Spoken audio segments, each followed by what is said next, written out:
to the client why they need that unneeded good, which is a luxury, and what is the added value of that product and why they have to buy it. What do you think of that? My name is Talal Maghrabi. I guess a brief about myself. I'm the director of the Marketing and Communication Academy in the UK, and also part of the Sacha group, focusing more in the GCC countries. I have my doctorate in marketing and e-commerce, so I have done a lot of research about shopping online and continuous shopping online, so which is part of the, as you can say, loyalty. Depends on different services and products. When we come to the challenges, especially in the GCC countries, and I want to talk maybe more about Saudi Arabia and then maybe the other famous places, Dubai.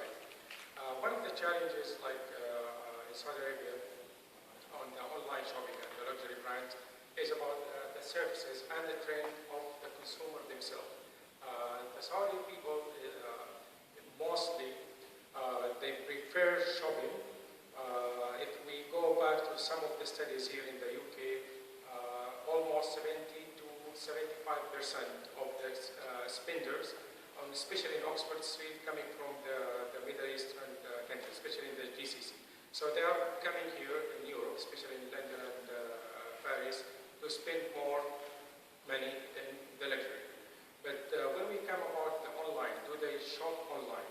Yes, they shop online, but the luxury brands, you need to build the trust.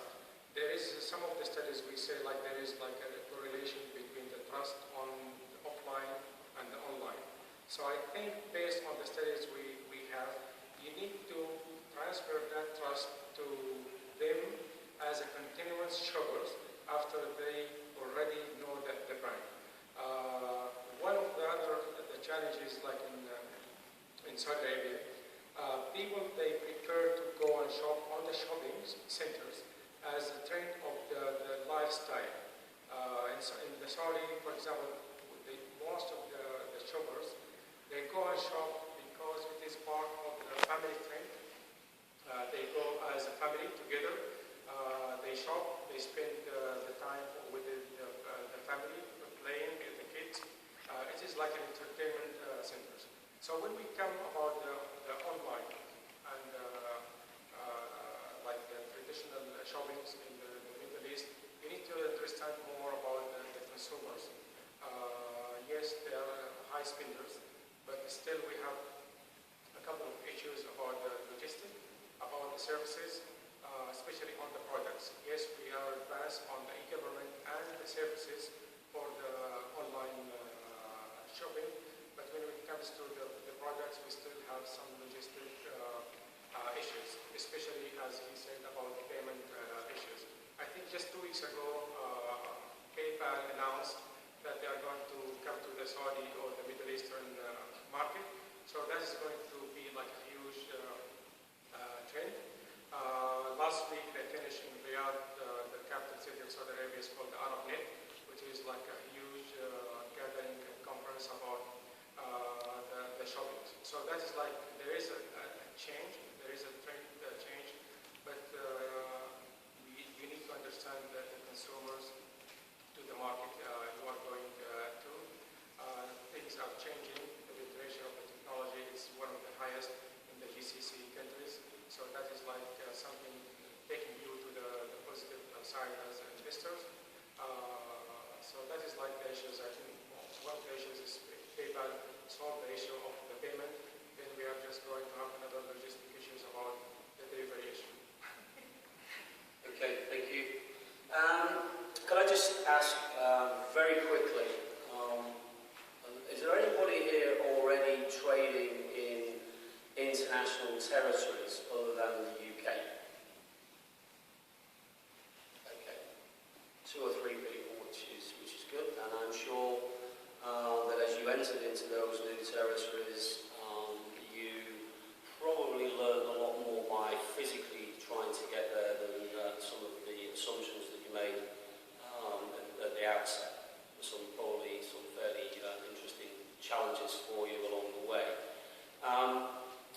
This isn't really about development of your brand within the Middle East or within new territories, but what is interesting is that luxury brands themselves, the internet has really stirred the opportunity for them, in some respects, to deal direct with the end customer.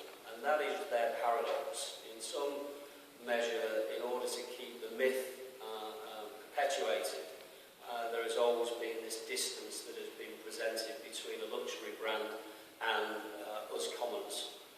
And the internet really has sort of changed the dynamics of that in many respects. I've been working over the last few years with a number of companies within the sort of prestige, heritage, luxury sector. And by accident, these brands have found themselves with international customers. Because of the opportunity that the internet affords them, and therefore they've suddenly found that they can enter into new markets. That itself has then created the additional challenges, which is if I'm a luxury brand, I have got a high perceived value of my brand equity, and also I have a high perceived value around the service proposition that I deliver, because to a certain extent I'm trying to control every aspect of that brand. So for me, the second logical question, which I felt was probably important for us to just try and discuss, is, in your opinion, guys, do luxury brands really want that sort of direct customer relationship, or is it something that they have to accept because there is that trade-off between over-commoditising the brand and also trying to keep that air of affluence and expense and a myth that's associated with it? Personally, I believe